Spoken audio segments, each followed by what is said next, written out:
to the June 6th regular board meeting for Creighton School District, and I would like to ask Mr. Rich Hall to lead us in the Pledge of Allegiance.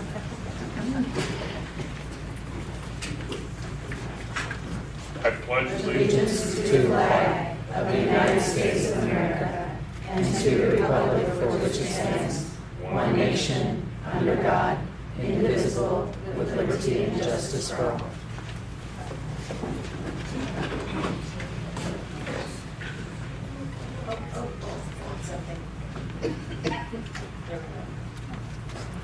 All right, let the record reflect that all governing board members are present tonight except for Mr. Zaragoza as our members of CalGIS, Dr. Lewis.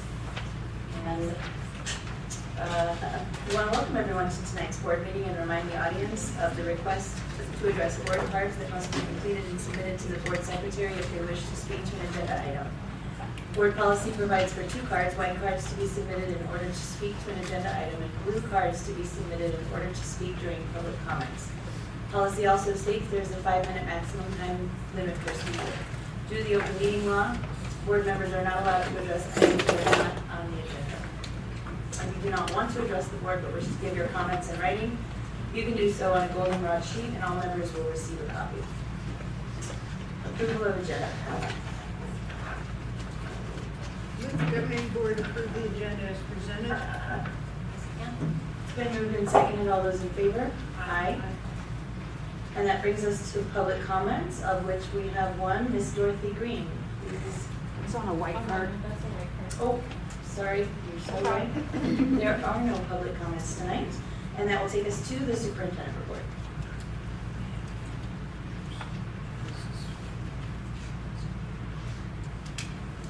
Well, first of all, I'm thrilled to tell you that 25 Creighton gifted students will be participating in an ASU Physics and Motion Camp, which will take place the week of June 26th. And we're just honored to be included in the grant and have our children have an opportunity for a high-level, challenging experience. Secondly, as we move forward on the adopted budget by the state, we find ourselves rethinking a lot of things. And you'll be hearing a budget update tonight, but I wanted to capitalize on the fact that under the leadership of Mr. Jay Mann, he and Emily and a team of people would be getting together a task force called Day One Ready. And one of the most important things we can begin doing and collaborating upon with our many community partners is getting kids in school on day one. It's a new day in current year funding. So we'll hear more about the budget at large, but I wanted to let you know we've decided it's time to act now to get ready for that day one ADM, the average daily membership. That's all. Okay. Governing board reports. Ms. Sexton Rees, do you have anything to report? Yes. So in the past, since our last meeting, I visited 2 schools and went to Mackin School for their science fair and chatted with several teachers about the processes they used. Went into many classrooms to see their dioramas and all the really cool stuff they had.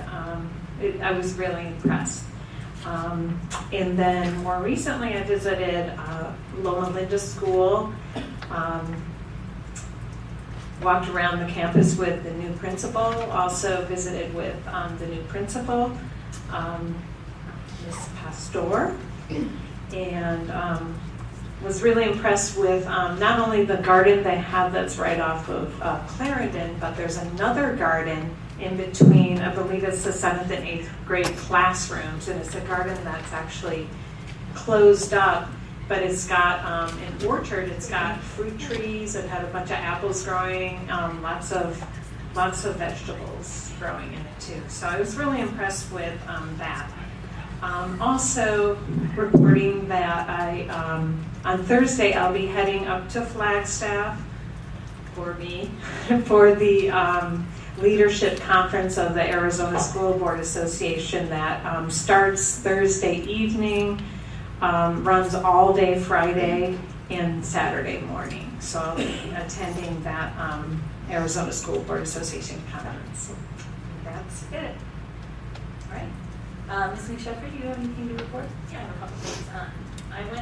I'm on the ASBA legislative committee this year, and I went to that on Friday, and it was very educational. I understand why there is so much on their list now. The goal is to try to make it smaller and more concise. It's just very challenging, as you can imagine. But one of the reasons is that if one of the subject matters comes up in a bill, they know what to do with it. So there may be things that, we may not think is the highest priority, but those things that are our highest priority may never see the light of day in a bill. So that's one of the reasons it's so long. And it was fascinating to me, one of the things that we had a discussion about, which was the compulsory age, changing the compulsory age from 16 to 18. Apparently, that was a very heated discussion there as well, and I guess it will be, they told us to expect it to be heated when we have the delegate assembly in September. And what was fascinating to me is I was sitting next to a woman who's on the school board in Page, and she said that the Navajo Nation has made 18 the compulsory age because they supposedly have the highest high school dropout rate in the nation. So she felt very strongly that if these kids do not graduate from high school, it is over for them. So they've made that a huge priority. And because the attorneys were there from ASBA, which was great, because I never really knew the answer to this, it's a misdemeanor for the parents, not for the kids. So that's still hard on the parents, obviously. But if you get a diploma, if you graduate early, you're exempt from any punishment, of course. And also, if you have a job, you're exempt too. But the problem is there's someone that has a foster kid that she was not going to school because she was home babysitting the younger kids, and that's just, that's a terrible situation, but it's not great for her either, So I thought I wanted to share and all that stuff because I thought that was, I learned a lot. So. And then today I had a great opportunity to meet the executive director of an organization called Act One, which a lot of you are probably familiar with. Loma Linda uses them a lot. And it sounds like Mackin does as well. They love Erica over at Loma Linda and Floor at Mackin. But it is an amazing organization. They do field trips for free. They have upped their spots to 35,000 kids. And they are looking for more kids. So I really want to get the word out. They want more kids. They're right down the street from us. They'll provide, so they pay the organization a ticket fee. And they will pay for transportation. They ask that everybody can just pay $1 because they do get blown off if they don't get paid. Yeah. So I was so impressed, and there's no reason why we should not all be doing this. So I will get the information out. I have extras. So yes. So anybody who would like one, if there's principals here, please come and get one. I've got like 6 copies. That's it. Thank you. Okay, so the only thing that I have to say is that I was able to go to the Loma Linda promotion, and it was really great. Dr. DeMar really has it together, and I loved it. It was understated and perfect and quick, and I just really appreciated that format and that flow. And I wish she was here tonight so I could thank her again. But that's all I have to report. Ms. Young? I also attended a couple of graduations, promotional activities. It was just a slip. And I went to LCK in Monte Vista, and it was kind of real bittersweet with Monte Vista, with Mr. Madison retiring, and I don't know how many years I've known Mr. Madison. He was a vice principal when I started on the board, and one of the first schools I visited was Monte Vista, and he showed me around campus. It really hasn't changed, but we'll all miss him. A few years ago, a local historian called the district, and Dr. Lewis was, and the cabinet was new at that time, and some unnamed person, or somebody who will remain nameless, gave this local historian my name and contact information. Anyway, the author, the person called, the local historian, her name is G. George. She was writing a book regarding the New Deal projects in Phoenix, and was trying basically to save one of them, which is a stucco adobe building at the fairgrounds. And anyway, she talked me into it. I was at the time really, it just happened chance, going through some archival stuff in the physical plant. We had a lot of photos that were, we had copies upon copies. We had the same picture 10 times. Anyway,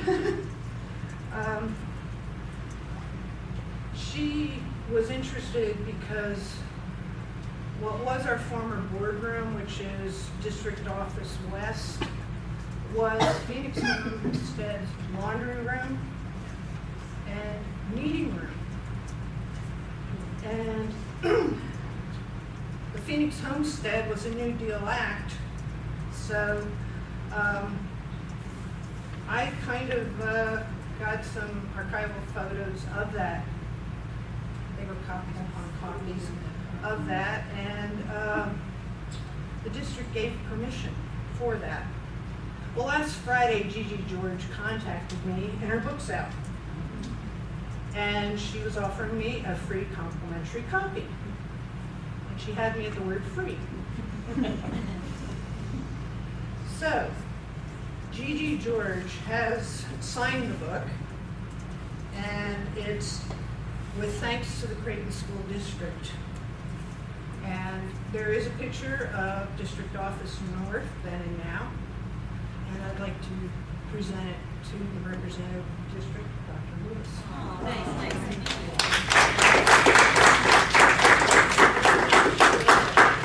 Excited, very excited. Thank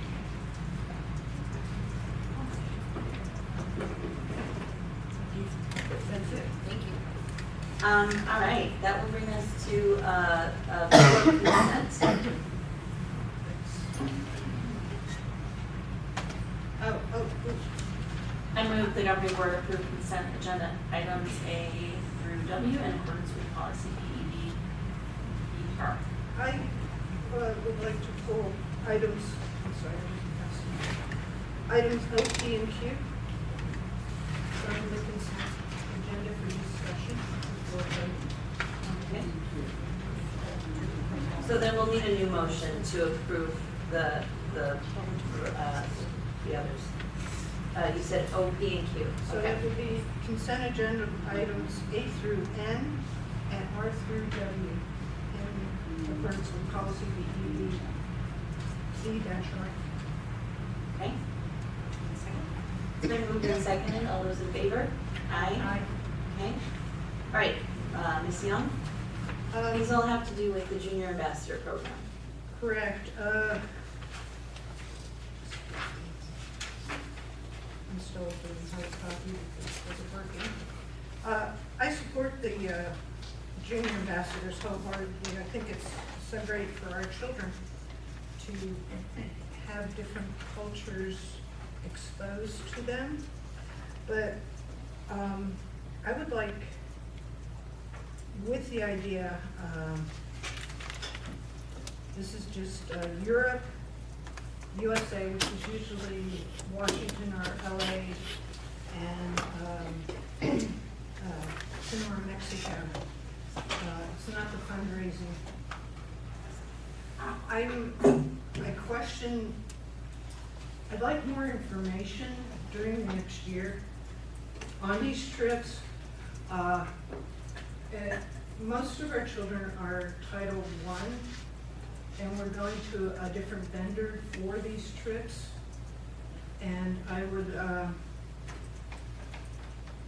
like to see equity with these trips in that all children who want to go have the opportunity to go, as opposed to only those who can afford it. My information that I would like during next year is on these trips, how many Title I children took advantage of these trips, since approximately 90% of our children throughout the district are Title I. If it works out that 90% of the trip takers are Title I, then it's more equity. If it's just the top 10% economically of our students, then I don't feel that this is equity for our children. So I'm not sure who can do this or whatever, but I'd like those numbers for the next year. Thank you for your feedback, Ms. Young. What I'd like to share with you is within this year, because that's also one of my concerns as well, is I was able to identify that all schools but one school had representation, both in the Germany trip and the Washington trip. And opportunities for fundraising is provided for all students. There were some cases where some additional scholarships were provided. And our goal as we move further ahead with our program next year is to develop the program even more so, and keeping that equity piece in mind. And we're more than happy to come back and provide that information. Okay, yeah, I'm glad various schools were represented, but I'd like it taken down to, I really, not per se school, but Sure. tribe. Mm-hmm. Right. Right. And I don't have the specific numbers to give you right now, but what I can tell I you is, understand, that's why I'd like it for Right. next year. but within the students who had the opportunity, who did participate, there was that balance that was within that group, but we will certainly be able to provide more specifics for you as we go forward. And it doesn't have to be a board presentation, it could be in the board docs. Perfect. Thank you very much. You bet. Thank you. Okay, now we need another motion. Or does anybody want to add anything or have any other concerns? Okay. I guess I just have one comment. Hermosillo is only at Biltmore, so you're gonna have a different kind of statistic for that. Just an FYI.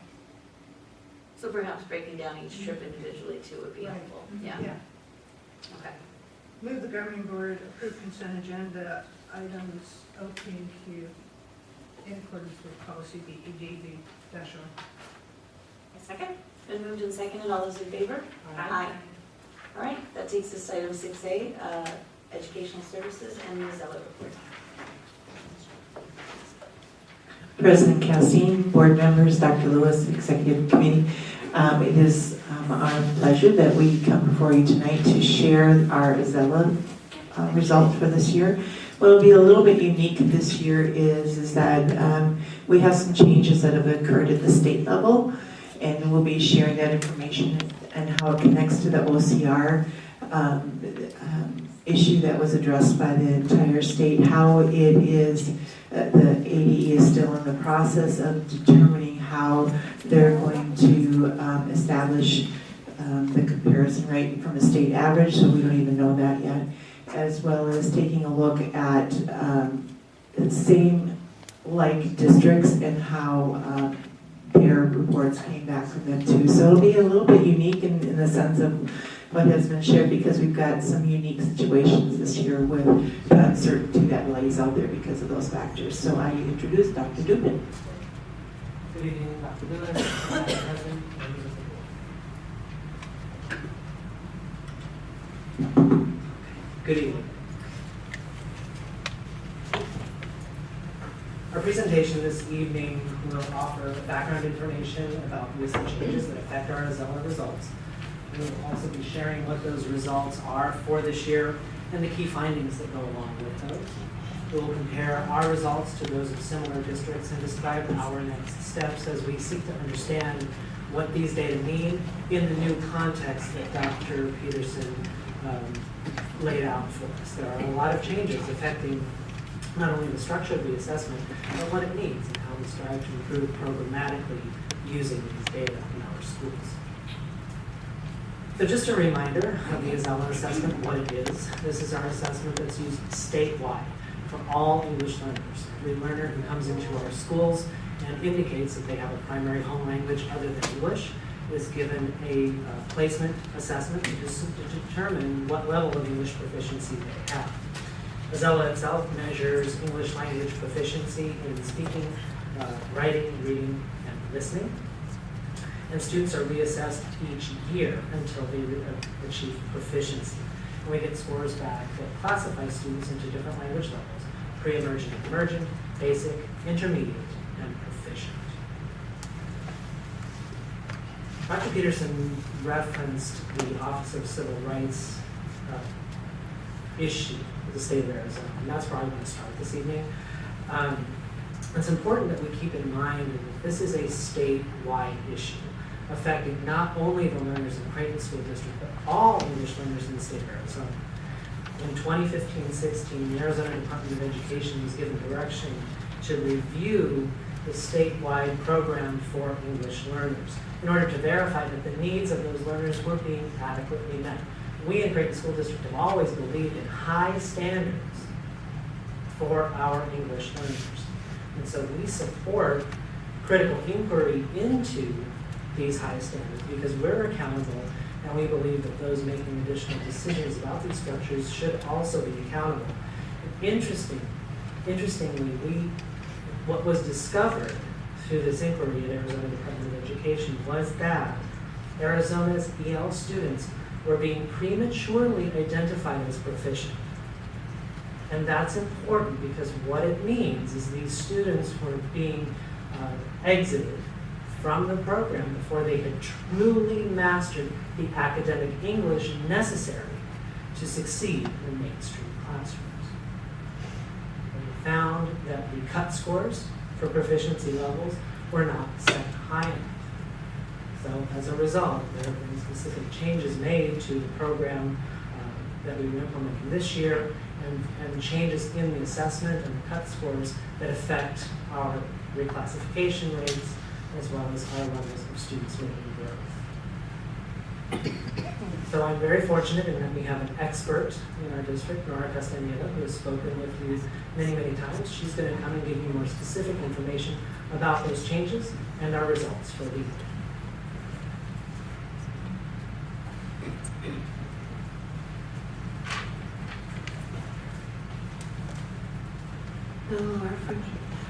Good evening, President Cassine and members of the board. What we're seeing right here are the changes that were triggered by the OCR complaint in the state of Arizona. So the Azella now has longer passages for reading. Not only that they are longer, but they are also more rigorous academically. So the passages are not just narrative, it's also informational text. It's about science and social studies. Some of the questions are about math as well. In writing, the state, especially in grades 6, 7, and 8, the students need to respond to 3 writing prompts instead of only 2. And they respond to a narrative, informational text, and also an opinion piece that they need to write. And before, it was only 2 writing prompts. In the listening section of the text, the amount of listening, the passages that the students need to listen are longer. So it's not only testing students' understanding of the language, but also their memory. They need to remember more information in this section. And the one area that is that was the most difficult for our students this time was in the speaking portion of the test. They added an oral reading fluency passage for all of our students, where students need to read a passage. And this is, remember that this is over the phone. So they have a passage in front of them, they need to read it. And the voice on the phone says, we don't want you to read fast, we want you to read well. So very academic language is included in the passage. Multi-syllabic words that our students are still struggling with. In the next section that they added 2 different retelling passages. One passage is about a narrative. very easy. They learn that starting in kindergarten, sequencing events in the story. But the second one is about science. So they receive a lot of information over the phone about scientific facts, and they need to retell that as well. And they have very specific rules for that section. If the student does not speak in the first 15 seconds of that retelling section, the test is going to move on to the next question automatically. If the students start talking, but then they pause for more than 8 seconds, the test is going to go to the next question as well. So it was difficult for our kids. It was challenging. So that is one of the changes that we saw this year. But the other change this year is that the CUT scores increased in Azela. First of all, the CUT scores increased with the placement test in kindergarten. So when our kindergarten students are coming to us, they are not going to be, or we are not going to have proficient students in kindergarten, starting kindergarten, because they increased the CUT scores, and they also made the test a little bit longer. So it is more difficult. So we are anticipating to have more kindergarten students in ELD classrooms starting this fall. And also they increased the CUT scores in 3rd grade through 8th grade. And you can see in this graph what it was before in blue and what it is right now in orange. So you can see the points that they increase. So it is more difficult now to get a proficient score in Azela. Excuse me. Yes. Those who were proficient prior to raising the CUT scores, were they retested? That is an excellent question that we were informed last June of 2016 that the CUT scores are retroactive to 2012. So we have individuals, children in our school system who are not considered proficient under this, but they were before. And we have to Yes. try to, So we received a list from the state telling us these are the students that passed the test in 2012 right, or 2013 or 14.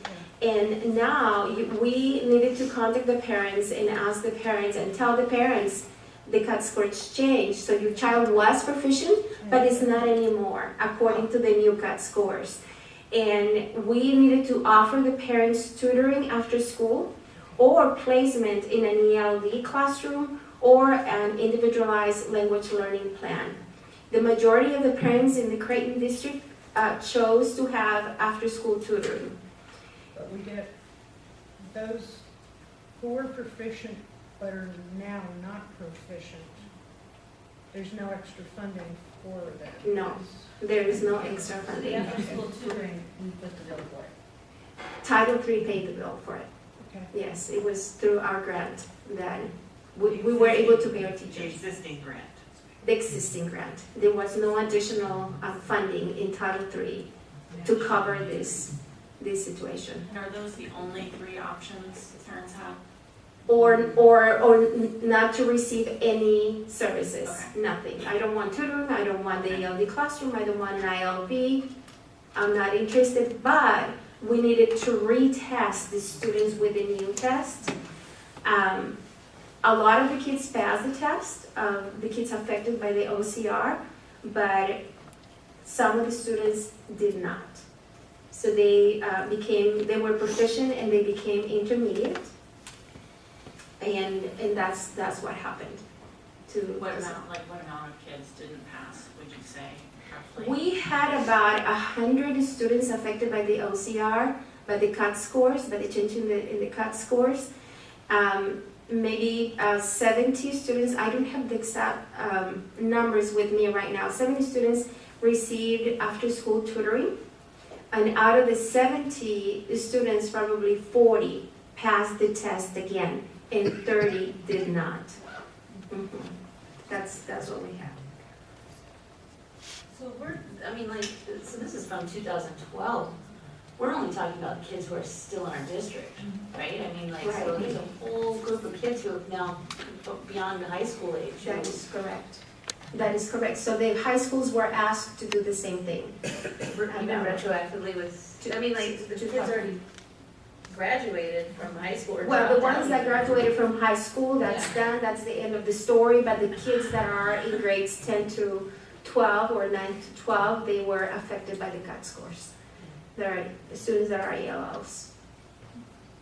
Okay. Here are our results for this spring. You can see, did I skip one? No.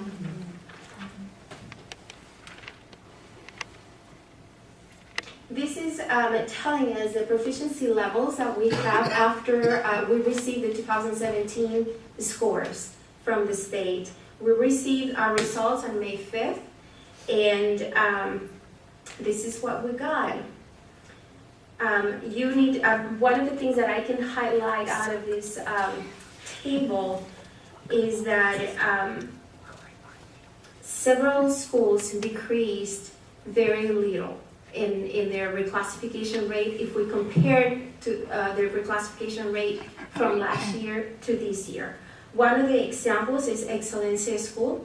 The reclassification rate last year for Excelencia School was 21%, and they decreased only by 1%. So they got 20%. Another school is Papago School. The reclassification rate of Papago School last year was 25%, and this year it decreased by 2% only, with a more rigorous test and with higher cut scores as well. So, and one of the questions is like, what did they do? So they decreased only 1% or 2%. And these two schools provided tutoring after school. And they do have very strong kindergarten, first grade, and second grade teachers. I can highlight one of the teachers, especially at Excelencia School, Ms. Rocha, Adriana Rocha. She reclassified like 70% of her students in kindergarten, and she moved all of them to high intermediate levels. Same thing happened at Papago School with Ms. Marcial in kindergarten. She reclassified like 90% of her students in kindergarten.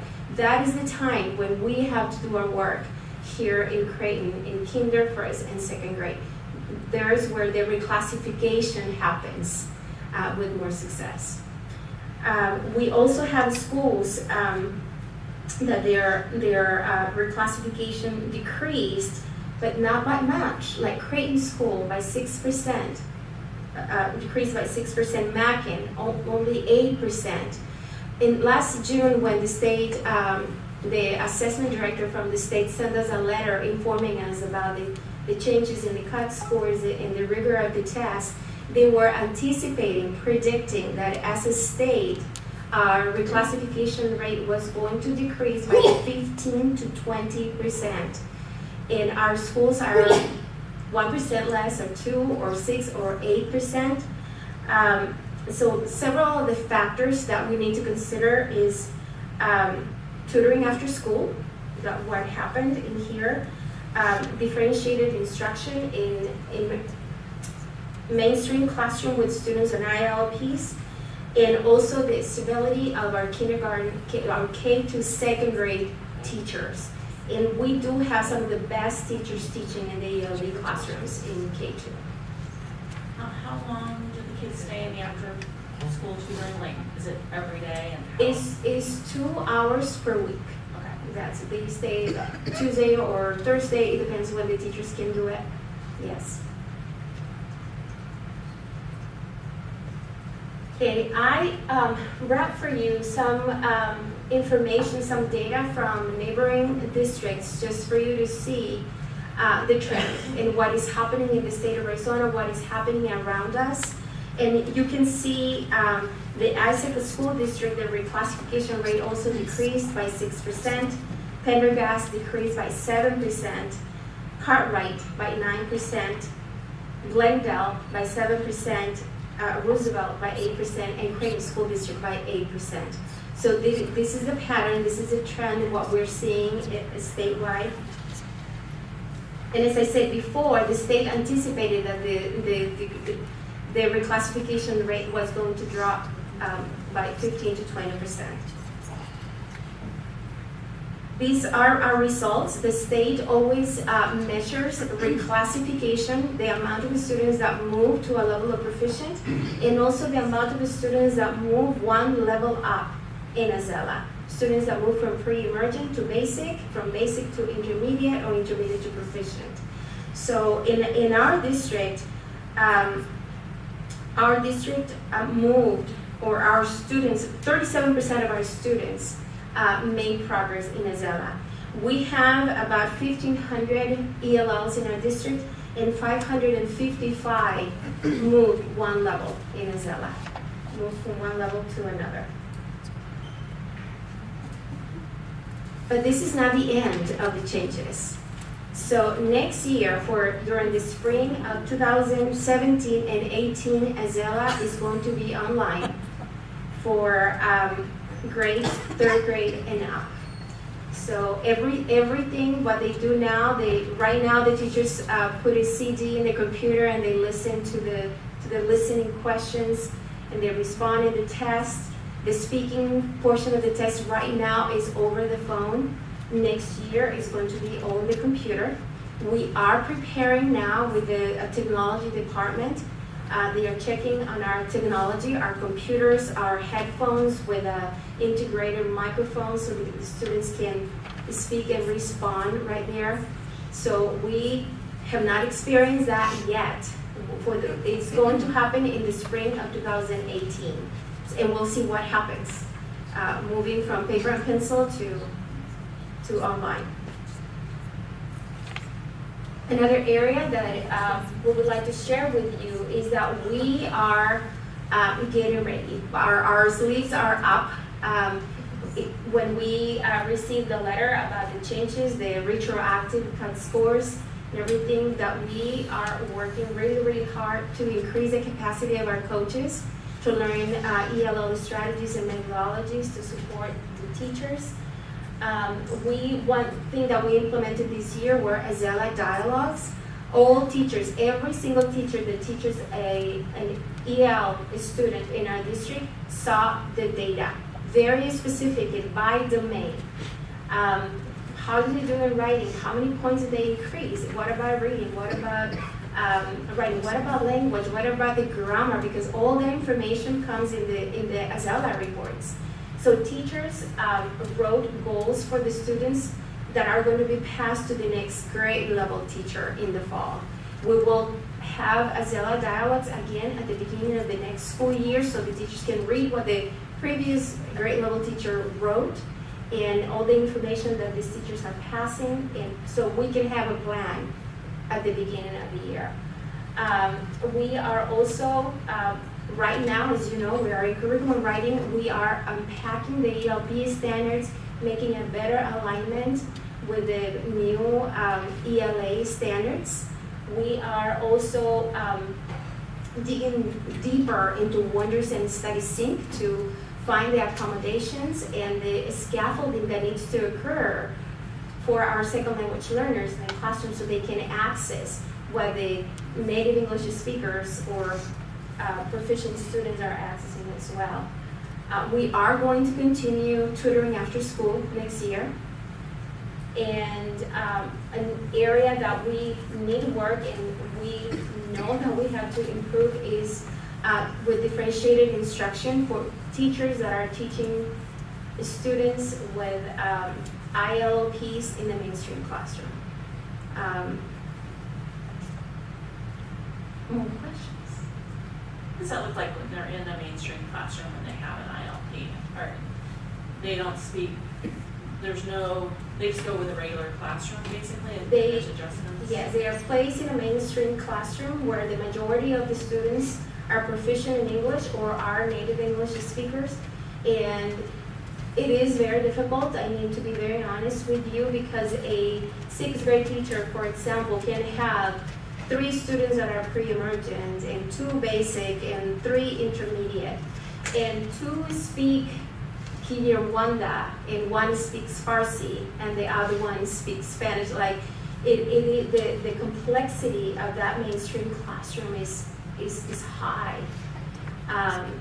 But the teachers write individualized goals for the students in terms of language. We try to align them to the study guides, the unit guides that we have right now. So they are learning the same content, but at the level that they are in language.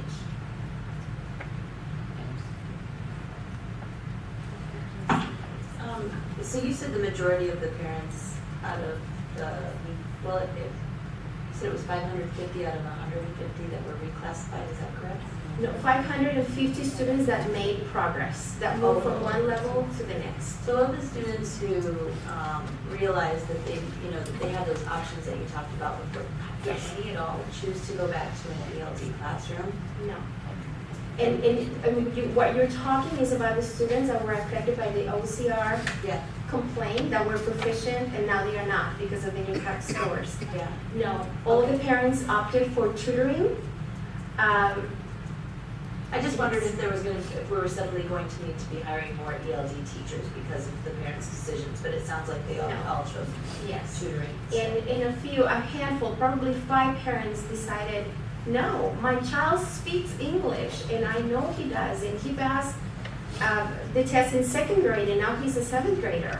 And I know he speaks English, I don't think he needs anything, so they decline services.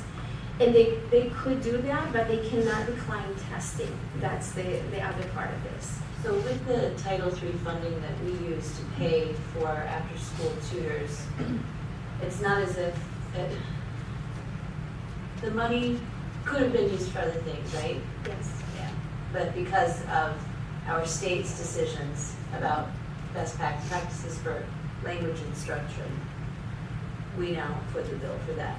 Do you foresee any kind of lawsuit? This might be out of your area, but are there any kind of, are there rumblings? Because that just seems like such an injustice that we already have things that we needed to prioritize that funding for. And now, because of, the short-sighted mistake of the state, now we have, 5 years worth of kids that we, not only that, but the manpower that it took for everybody to have to call those parents and talk to those parents and the hours wasted on that. I know this isn't your problem, but I just didn't know if you could. No, but I can share with you that there are rumors and people talking, and we share the same sentiment and all around the state of Arizona. Parents are very surprised and in shock that we sent them a letter saying, congratulations, your child passed the test. And 2 or 3 years later, it's like, oops, isn't that true? Right, and it sullies Yes. our reputation too, even though it wasn't something that was our fault. There's still that association among parents that, oh, look at this incompetent district, even though we didn't really necessarily have anything to do with it. It's just That is incredibly That is frustrating. true. I just need to add one more thing that in regards to the changes in rigor, is that I do feel that our kids will be better prepared to be successful in the mainstream classroom. As they increase the rigor, we are preparing, as we are working in curriculum writing, we want to build that stamina. We want the kids to read not only 2 reading selections, but longer reading selections, and we don't want them to only write 2 paragraphs. We want them to be able to write 3 paragraphs and be able to respond. So they will be better prepared to be successful in the mainstream classroom.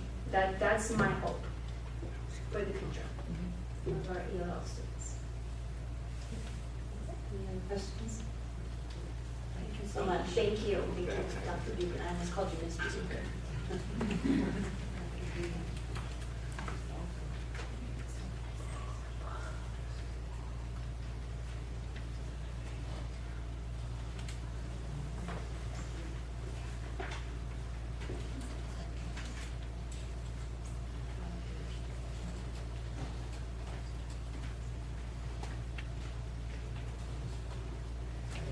I accidentally exited the agenda.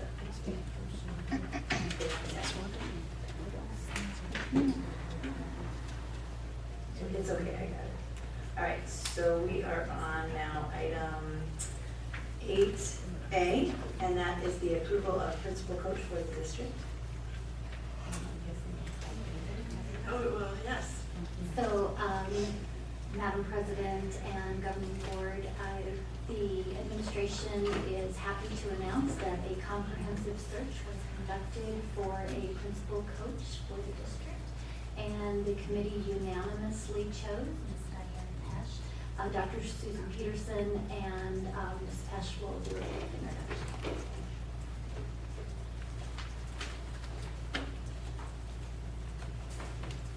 President Castine, board members, Dr. Lewis, executive team, I would like at this time invite Mrs. Pesch to come forward.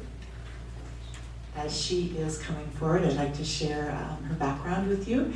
She comes to us with 18 years of classroom experience in a variety of grades from K through 8. She has 9 years, a combination of principal and principal coach experience. She was asked to serve successfully, I would like to add, as a turnaround principal at 3 different schools, and was highly successful in facilitating the school community in improving the environment and the academics of the classrooms. And she also has served as a facilitator for ASU leadership classes and has been engaged with developing leaders through Leadership Academy. So she comes to us with a vast amount of experience, and we're very excited to welcome her. So we would like to welcome Ms. Diane Pesch as our new principal coach.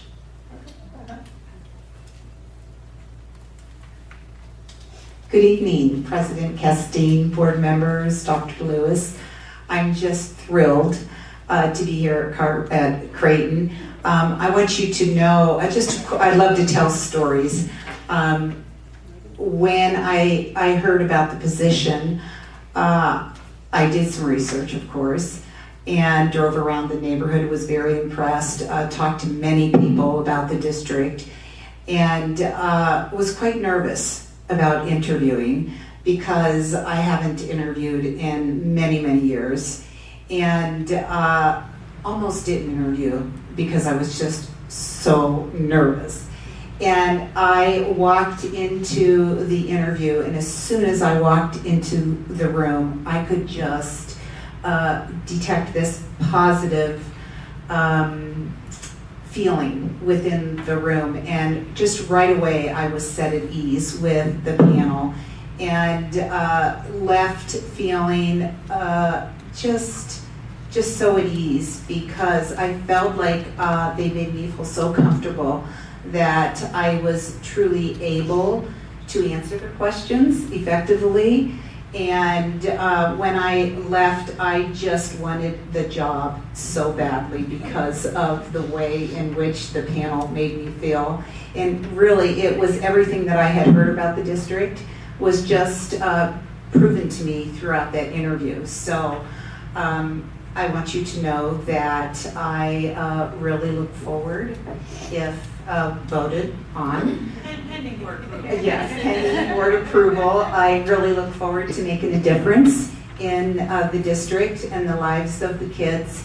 And want you to know that I will work as hard as necessary to do that. I assure you that I have the skills to implement effective change that will move the students forward with the help of other people in the district. So. It sounds like all we need is a motion. Move the governing board approve Diane Pesch for the position of principal coach effective July 1, 2017. Second. It's been moved and seconded. All those in favor? Aye. Motion passes. Congratulations. Thank you so much.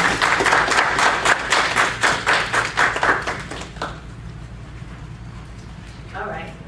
That will take us to item 8B, evaluation committee update.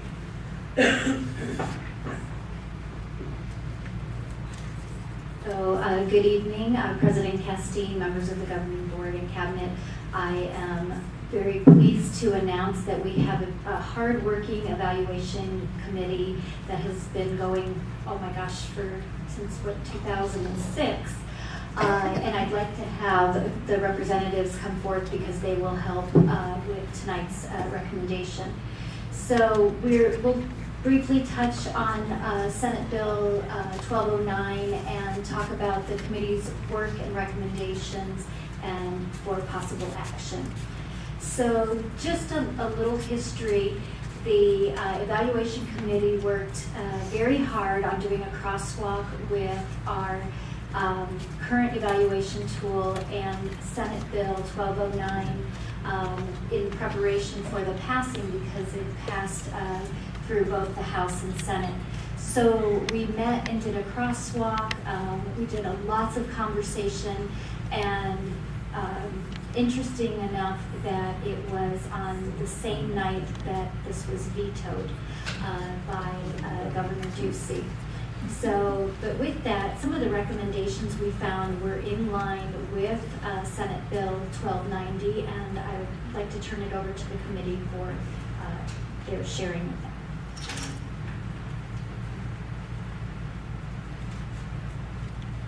Hi, I'm Brandy. Hi, James Diaz. So we were asked to give feedback. We did a survey, and as you can see over here, we asked a very specific question: what percentage of your evaluation would you like to be based on student academic progress? And there's outliers above, there's outliers below, but the overall majority was between 20 and 30%. So that's kind of where we're at in that respect.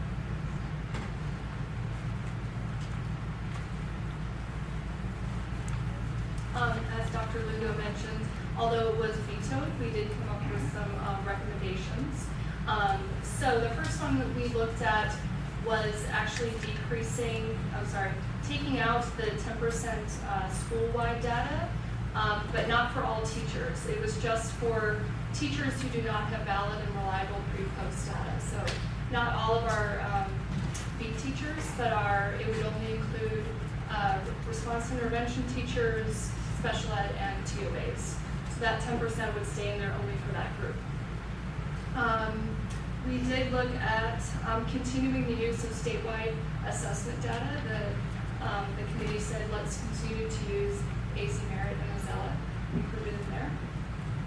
We're attributing the same proportion of as you can see in there, the smaller pie chart. So we're attributing 30% of achievement, 70% growth, but it is a smaller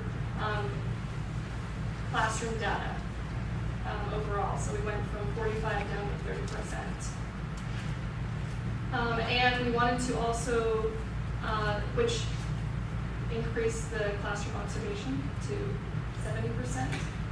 And it's actually ended up being 67% when it's compliant with the stuff. And then we also wanted to look at, in the 2018-19 year, adding domain 4 professional practices into the evaluation distribution.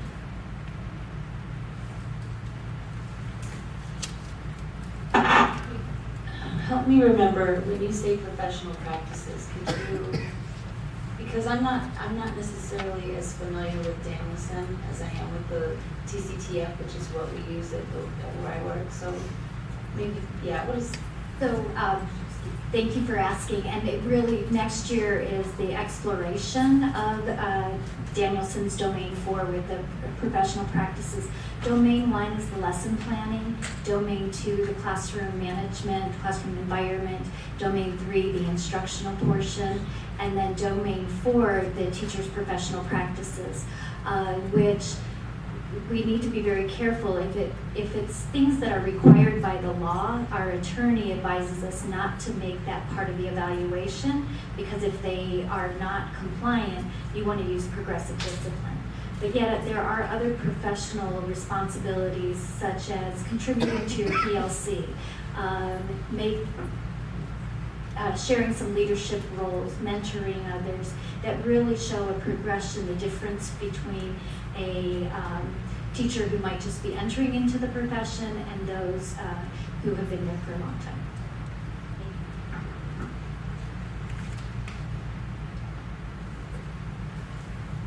Other questions that we can help answer? So at this time, if the governing board feels that this is appropriate, we would like to recommend that the following modifications be made to our evaluation system. And basically, it's the framework change to the student academic progress going to 33%. And I really appreciate too that you guys did this in anticipation for what everybody pretty much else in the whole state wanted to approve. And yet within that framework, you were still able to fit within the old framework and still make those. I appreciate your hard work, and I'm frustrated by our governor and I'm hopeful for the future. That's what I'm trying to say. What was really enlightening and special was the dedication of the committee members and really wanting to keep the intent of what's been passing through the House, but not lose the proportions that we had set forth. So I was really thrilled by our committee. Thank you all for the hard work. Is there a motion? Oh, will you go back to the, well, there's a recommendation here. If we don't, unless we have any further questions. Put it on the other slide. You want the pie charts? It would sound like I recommend, I make a motion to, Yeah, the governing board moves to. No, it's not the governing board approves the modifications to the teacher evaluation system as presented. From right here on this one slide. I move the governing board approves.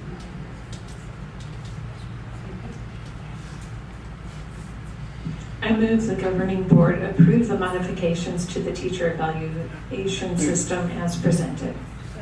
I moved and seconded. All those in favor? Aye. Thank you. All right, and that will bring us to item 8C, of which I do have a request to address board from Ms. Dorothy Green.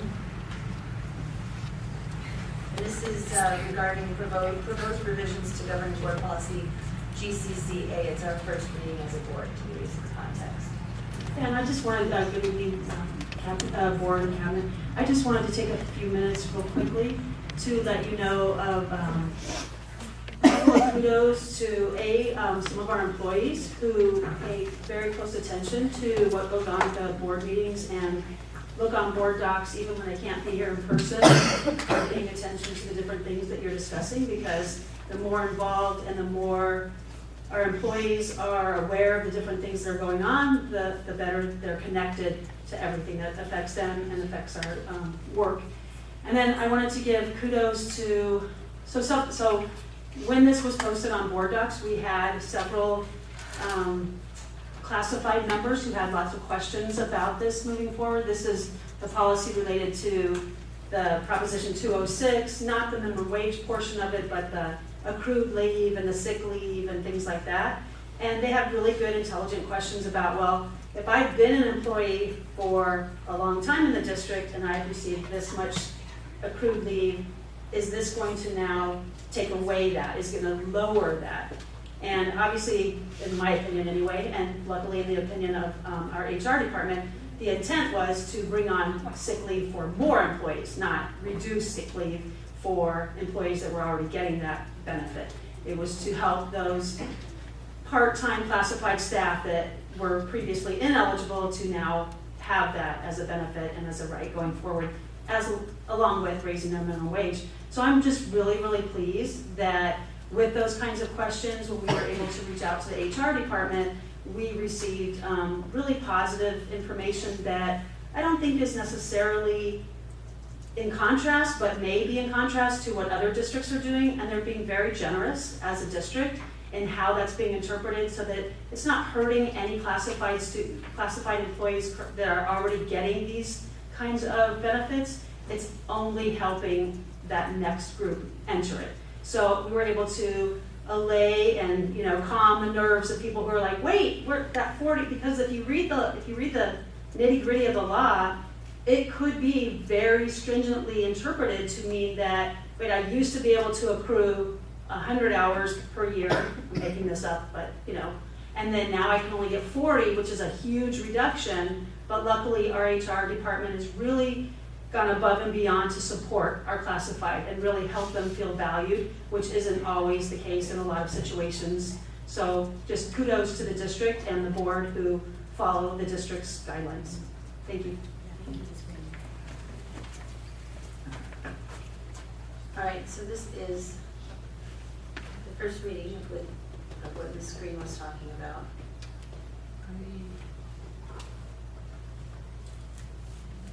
And it's just for our discussion, our first reading. On the support staff on sick leave and on the other leave, I have to pull it up. The first paragraph, the only thing there is employees. Everything else is crossed out. You don't have a sentence. Okay, GCCA-R, professional / support staff sick leave. Everything's crossed out there on the first couple, 3 paragraphs. Right. But employees is left there and not slashed out. So you have just a word employees there, it's not a sentence.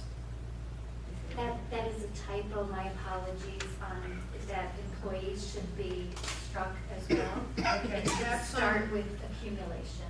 I kind of figured that, but that's on, it's on the sick leave and the general leave, I believe. Okay. Classes. Okay, it's not on the general leave, it's just leave. Okay, yeah. Thank you. No, thank you.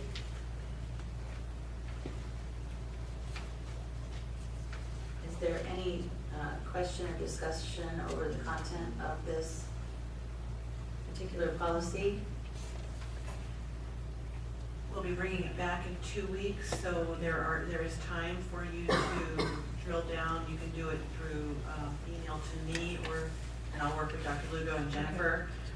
So if you want to scrub it a little more, that's why this is just a first read. We pulled this from the variety of the deluge of policies we get from ASBA because we thought this was important to really make sure we did it right. And despite the typo, we wanted to be clear on the generosity and interest of all staff. Yeah, it's just, I figured it was a mistake, but it was just, But it was a worthy first read, deeper anyway, so I just wanted you to notice that it was pulled from the whole group we sent to you all last time. All right, so that will take us to the next agenda item, which is 9A, Child Nutrition and Wellness Update. Madam President, members of the board, Dr. Lewis, members of the executive team, it's my pleasure to introduce Erin Bronner and her team, who will be presenting on the Child Nutrition and Wellness Update. And very excited to see the happenings that have been occurring in child nutrition and wellness. Good evening, President Esty, members of the board, Dr. Lewis, and the executive team. It is with great pleasure that I'm here tonight with two of my amazing staff members and colleagues to present an update on the child nutrition department. So I want to take us back a year ago. And a year ago, I stood before you, I think almost a year ago to this date, with a vision and a plan and a list of these possibilities of things that we wanted to do with the child nutrition department and how we wanted to expand our services beyond just breakfast and lunch. So here tonight, we're going to present to you how we made these possibilities become realities this school year. In order to make that happen, with your support, we added 2 positions. We added our budget analyst position as well as our operations manager. And without these positions, many of these new additions that we have made to this department would not have been possible. And 2 of these individuals right behind me here that will be presenting on some of their achievements this year are 2 of the best individuals in this state that have lots of just expertise in both of their areas. So I hope that you guys get to enjoy some fun pictures tonight and see the fun video of us. And I just want to clarify, the addition of positions was through federal funds that we cannot use in any other way. As far as teachers and services, that just doesn't sound right. Yes, I'm just like, solely food service. So I'm gonna hand it over to Mr. Rick Hall, our gentle giant, who is sometimes a little on the shy side and quiet. So you might want to ask him to speak up occasionally. We've met him before. Good evening. So we created something, I don't need a microphone, right? Okay. So we created the supper program, and one of my favorite things is, my favorite thing to make for supper is reservations. I'm kind of making time of it. But there's no reservations needed when we're cooking suppers for our children in grade school. We finished up this year with having 4 schools that were on the supper program, and right now we anticipate by the first quarter of this next school year, we will have 3 more locations.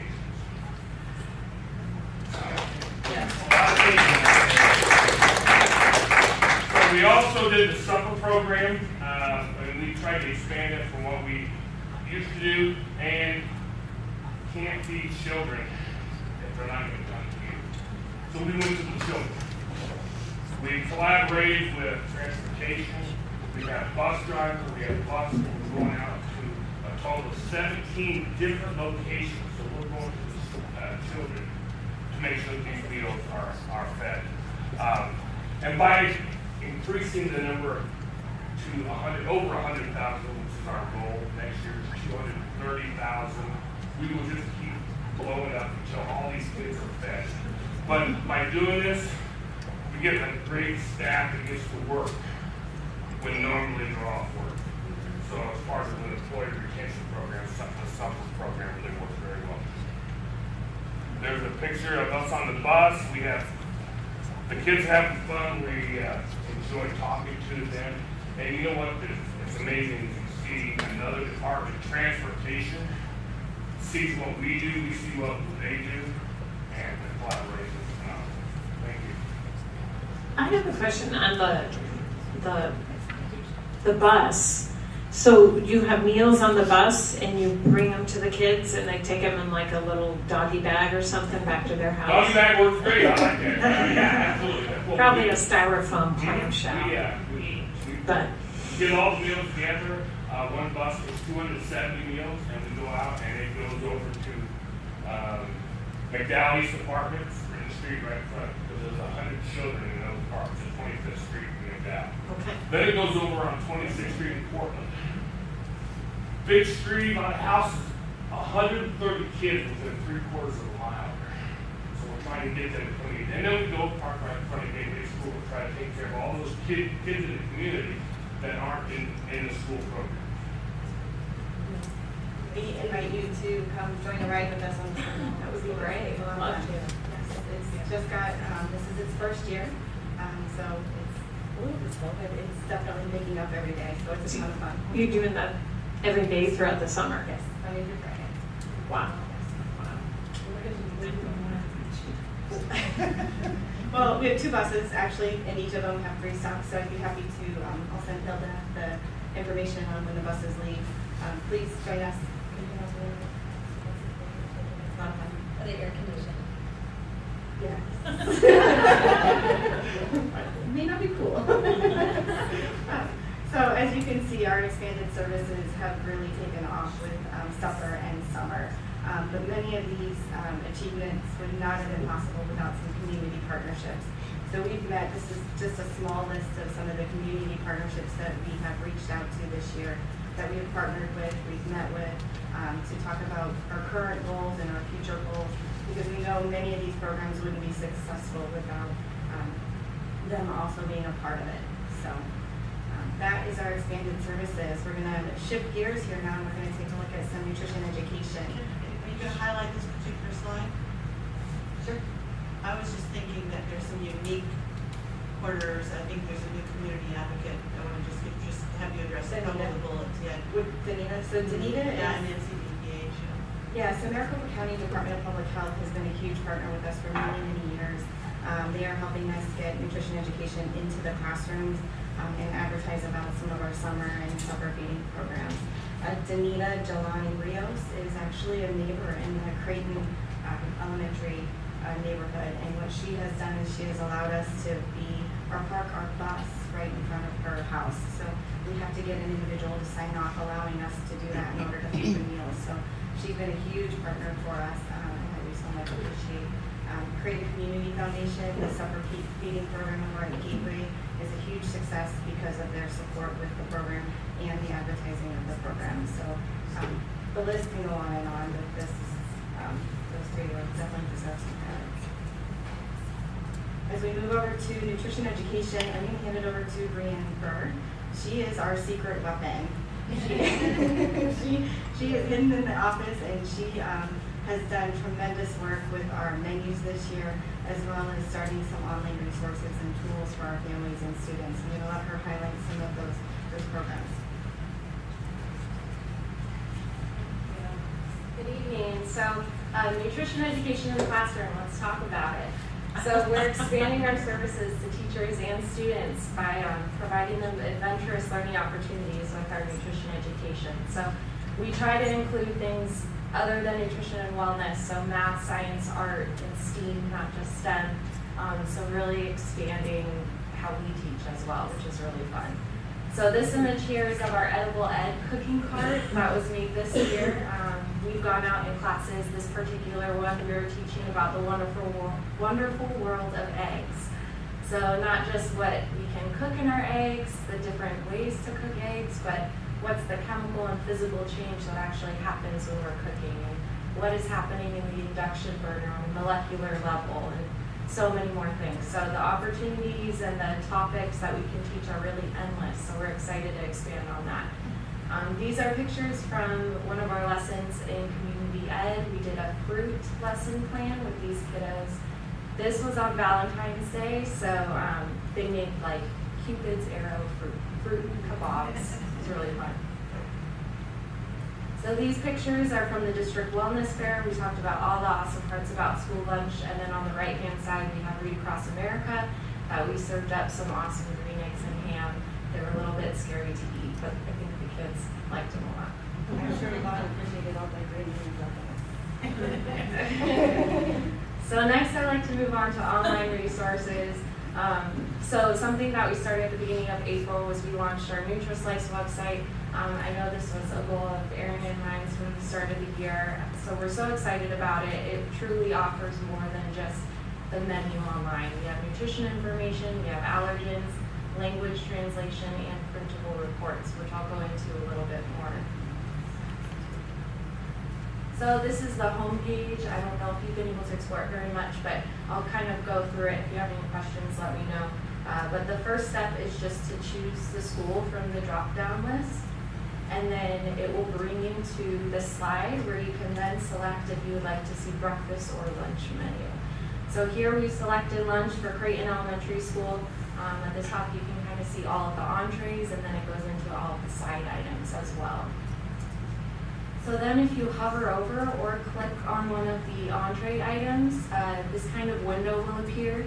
And for example, the popcorn chicken and potato bowl, it will kind of outline a brief description about it with the food groups, a picture, and then we also really want to be transparent with our menu and highlight the allergens, the nutrition information, and then it also gives students an opportunity to voice their opinion about the item. So if they like it, if they don't, positive or negative, we'll take it.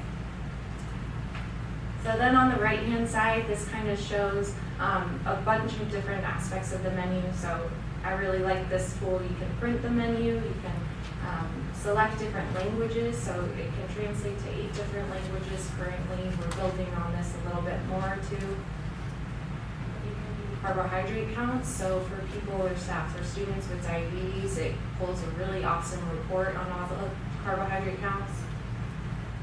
You can filter special diets. This is one of my favorite tools about it. So if you're allergic to milk, for example, you can just check off milk and then it'll cross out everything on the menu that contains milk. So I really like that tool. And then at the bottom, you can see different links to department updates. And then we also have a link directly to Titan, which is our school lunch applications. So as you can see, today's menu is not eat it or starve. We definitely don't want any of our kids to feel that way. So these pictures I took over at W.T. Mackin within the last month, you can see we've definitely tried to up our vegetable selection every day, our fruits, and then our entrees, we always try to have 3 to 4 entree options daily. So what's on the menu? It really is me and you. So we like to get feedback from our students, our staff, our teachers, school administration, parents. We look at market trends to see what's popular, what the kids are eating these days, how we can make it healthier in the schools. And then of course we always get emails and phone calls that we get from parents. And again, positive or negative, it helps us to build and rebuild our menu. Secret weapon, huh? She's quite impressive. So as you can see, we've come a long way, but we still have a lot of work to do. So here's in front of you some draft goals of some things that we really want to work on for the next school year. The first being making breakfast and lunch free for everyone. What we hope to accomplish here is erasing the negative balance burden that sometimes our families incur. This is a program, it's a 4-year cycle program, so next year would be the first year of this cycle that we'll take a close look at these percentages and see if it's sustainable for us. We'll promote the need that we really need families to participate in the school lunch program as well as completing their applications in order to make this achievable. But we are pretty positive and pretty confident that this is going to be a successful program for us. So we hope to get rid of that lunch shaming issue that was recently posed at some neighboring districts. Some other ideas that we have, big grandiose ideas are some mobile pantries as well as some greenhouses or small greenhouses being built either near our facility so that we can continue to expand upon the nutrition education that we're already doing. Maybe build in some in-district field trips that connect us with the teachers as well as the students. And as always, we just will continue to work on our menu, continue liaising with our students, and just continue to work side by side with everyone on this. So in closing, those possibilities that we discussed earlier, they have all become realities. I am extremely proud of the accomplishments that this department has made this year, and it is mainly due to these 2 amazing individuals that I get to work with every day. So as you can see, the supper feeding programs are up and going. Our summer program is just amazing this year. It's just a joy to watch the buses out there and see the kids get on those buses. So it's incredibly proud to watch all of this. The nutrition education and the online resources and the tools that have now become available is just a lot of fun to watch. As far as the budget analyst piece, what we've worked on over the last 6 months is to build, rather than having a department profit and loss statement, we're going to have site-by-site profit and loss statements that will then help pinpoint us into areas that may or may not need attention. So we're really growing as a department as a whole all the way around. So closing. A short video, but I'd be happy to take questions. You want to see the video first? Pay no attention to the big orange guy. I have a question. 2 slides back. Well, first of all, kudos. I mean, millions of kudos for all the wonderful work you guys have done. It's just really incredible. I did go a couple times to the dinner program with my son, and it's great.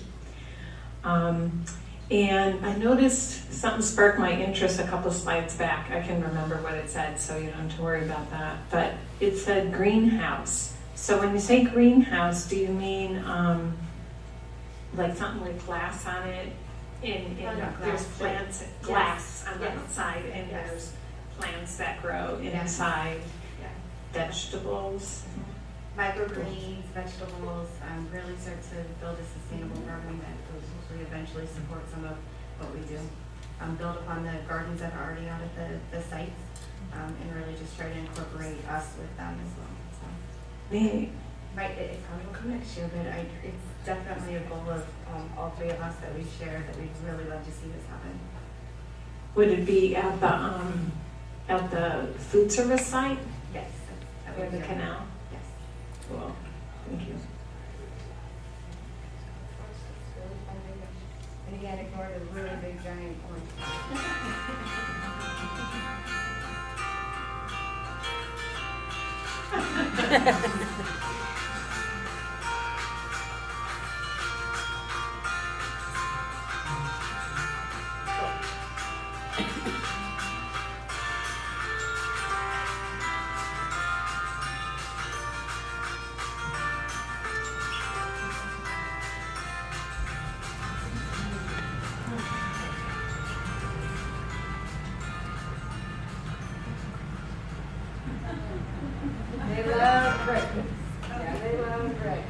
and if I could interrupt for a second, they love Rick and they love Brianne. Yes, they do. And, so I had the great pleasure, probably one of my, I've had so many best days ever since I've come to Creighton, so it's the right place to come. But one of my best days ever was I got this note that if you hurry up right now and come over to Creighton School, you can see the egg lesson in the classrooms. And watching these two wonderful people interact with those students, it was really truly touching and amazing. The kids absolutely loved it, and they play off each other so well. You can see the difference in the personalities, but they really reach the kids with each of their different approaches, and it creates, much like when you make a meal, you're trying to balance all your ingredients. Together, they're a perfect meal for the kids. They're balanced ingredients, and I think one of the funniest things that happened, and I think Brianne encouraged this, as they were leaving and they were all saying goodbye, they named Rick Mr. Egg, and so they were all saying goodbye to Mr. Egg at the end of the session. But just watching the kids have the chance to not only learn, but have a chance to actually sample. We talk about adventurous learning. There's some real adventure when you not only can have visual, auditory, olfactory, but to actually be able to taste texture and have that sense of taste with it too. It really locks in the learning, and it's so nice to see. I've never seen a nutrition and wellness team be as tied into the learning process as our team is here. So I went on a bit long, but I'm just very proud.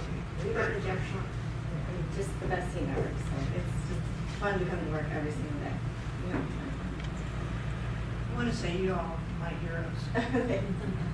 I mean, it's I can go on about equity up here, whatever, but unless a child nutrition needs are met, they are not going to learn. So you all are the basis. That is our vision, just one meal at a time. And this is great with the school lunch and breakfast for free. It's fantastic. Everything is great. And 250 meals a day currently for our third graders who are in summer school in Blue Mountain Reading program. Doing that right now too. Yes. And there is a supper program. Yep, supper program is still going on over the summer months as well. So it is all continuing. It really is our mission to just feed as many meals as we possibly can. I don't know if you ever had an opportunity to meet Mr. Angel Campos. He's the pastor at Monte Vista Baptist Church. Unbelievable friend of our district. He works part-time as a crossing guard at Papago. He does the church. He's doing the supper program, and the first night when we planned, I think it was 120 meals. And it was the first night, not very many people came. It was only like 35. He got in his van with his wife and another volunteer, and they drove the food to parks. Fed children at the parks. And then told the children, this is from the Creighton School District, they're feeding them at Papago West, they're feeding at my church. The next night, 97 people were there. Wow. So he's a hero to our district. So if you get a chance to meet him. He's also one of our parents, and his daughter's amazing. We had the opportunity to have lunch with her one day, and just an absolutely incredible day. Mr. Mann, will you talk about why Rick is here? Oh yeah, so this is, you may not remember this from when we hired Rick, but. Not in an esoteric sort of way. But he shared, I don't know if you remember sharing with us with me, but keep in mind, he was the director. He had Aaron's role in another district, so you might think, well, why would you come here and work on the team when you could run a district? And what he shared was he came here because of the environment and our focus on the community and feeding kids, because his passion and his soul is all about nutrition for our families. And so he's not here because of the job, he's here because of what he gets to do in the mission. So. And Brianne, from conversations I've had with her, she's here because of me. She's here she's actually here because someone has to watch Rick. There used to be a fly on the wall in our office one day. It's hilarious. Good job. Anybody else? I've been proud of a lot of the things that we've been doing here in Creighton, but I think that this is the thing that I'm the proudest of. You know, the fact that there is that connection with community through food and the importance of food, and I just really appreciate all of your hard work. Thank you so much. So comment. They're like community outreach too. Yeah, That's not really when you're doing your get out the word about get to school the first day. I mean, They're on the team, believe me. Yeah. We're pulling them in and, yeah, we're gonna do something with the buses, we're gonna do something with our walk around the neighborhood to get that day one. She's referring to my superintendent, her day one ready, and definitely. And- Every right? Yeah, they've already leveraged, they've been advertising for bus drivers with the community members that they run into, so they're leveraging those contacts, but the day one ready piece that Dr. Lewis referenced, it'll definitely be another kind of tool in our tool belt to get the word out there.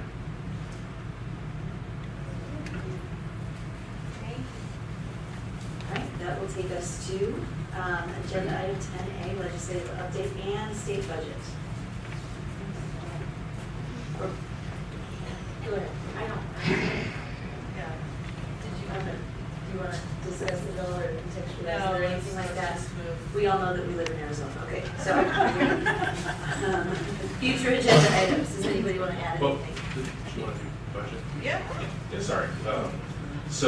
Madam President, members of the board, Dr. Lewis, members of the executive team, I'm going to start this phrase with "I don't wanna." I was actually having a lot more fun doing the child nutrition and wellness update with that awesome team. But if we have to switch gears to budget, we'll go ahead and do that. So I think we've had a lot of communication around this, but it's just really important that we have an understanding of how we ended up where we are, because we are receiving inflation at 1.31% for next year. And it creates a lot of confusion because people think if you're receiving inflation, how come you don't have more money next year? And really, the fundamental cause of that is the double whammy impact of the current year funding. And so because we'll be receiving the impact of our enrollment decline for fiscal year 2017, coupled with that same, with whatever the decline is for fiscal year 2018, which we've estimated, instead of putting us in a position where we would be about $370,000 to the good, it puts us where we really are, kind of at a net zero or below for operating the budget for next year. So very proud of the Budget Advisory Committee coming together on a moment's notice to kind of huddle up and look at how these changes to the budget, because Meet and Confer brought forward recommendations. They were vetted by Budget Advisory, but they were all assuming the possibility of some increase in available funds up to about $700,000. And the other piece that went away was the way that there was a shift in the funding for the full-day kindergarten. That kind of changed into a different program that we still don't know if we'll see any dollars related to that or not. So what you have before you are some additional recommendations from the Budget Advisory Committee. But one of the big pieces is really the desire to make sure that we communicate this out so people understand what's happening with our budget. As always, the goal is to be transparent. And so having this conversation tonight is part of that. And Dina Dumoulin is working right now to pull together a budget draft for us, because we will need to bring forward both a proposed and an adopted budget at our June 20th meeting. The reason they're coming together is because of the sudden changes in what was happening and delays in getting us the forms with all the strange ways that we need to calculate some of the things like the 1.06% raise for teachers. So that's forthcoming, and we just wanted to take a moment to review what the current state of affairs were. Happy to answer any questions that we can.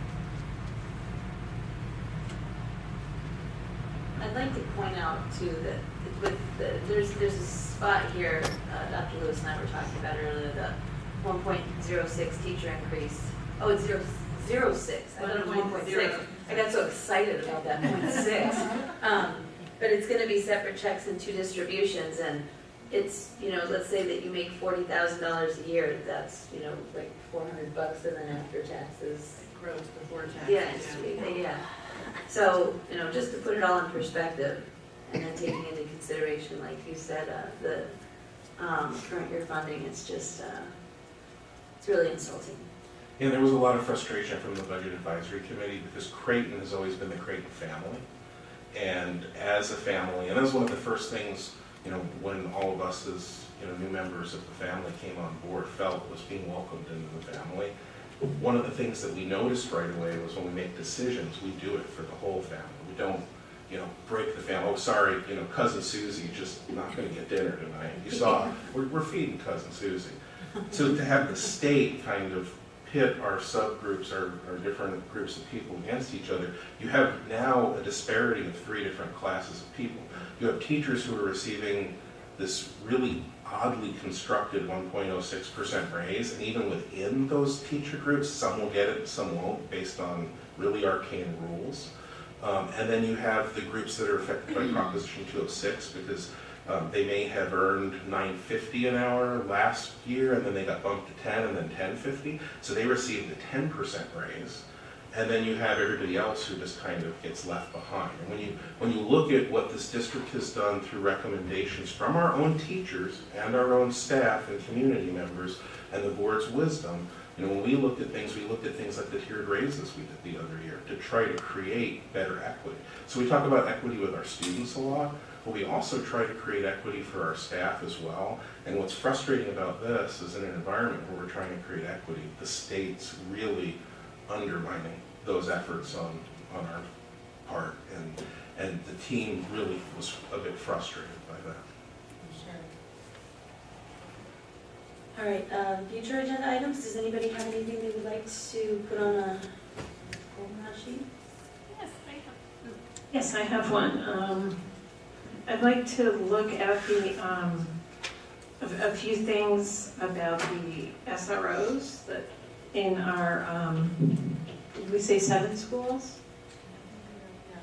And just look at just a few things. One would be to look at the memorandum of understanding that each of them, if they all have the same one, I'd like to look at it, maybe as a future agenda item. And then also look at the statistics of suspension and detention at each site that SROs are at, maybe last couple of years. So I'll put that on a goldenrod. Move to adjourn. Is there a motion? Second. It's been moved and seconded. All those in favor? Aye. Meeting adjourned. Thanks, everybody.